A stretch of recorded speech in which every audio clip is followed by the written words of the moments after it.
देशभरात 79वा स्वातंत्र्य दिन मोठ्या उत्साहात साजरा होत आहे। या निमित्तानं अहिल्यानगर येथे जलसंपदा मंत्री तथा जिल्ह्याचे पालकमंत्री नामदार राधाकृष्ण विखे पाटील यांच्या हस्ते पोलीस परेड मैदानावर शासकीय ध्वजारोहण संपन्न झाले। नामदार विखे यांनी आपल्या भाषणात सर्वांना स्वातंत्र्य दिनाच्या शुभेच्छा दिल्या। यावेळी पोलीस दलातील विशेष कामगिरी करणाऱ्या अधिकारी आणि कर्मचाऱ्यांना सन्मानित करण्यात आलं।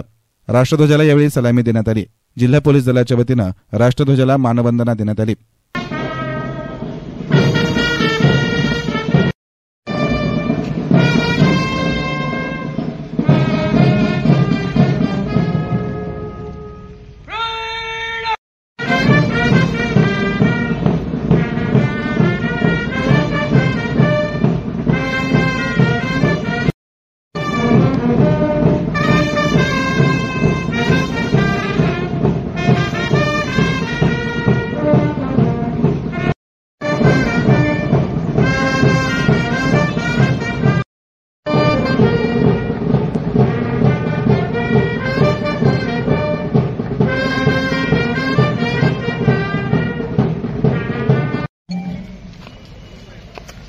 एसएन मीडियासाठी प्रतिनिधी सार्थक थोरात, अहिल्यानगर।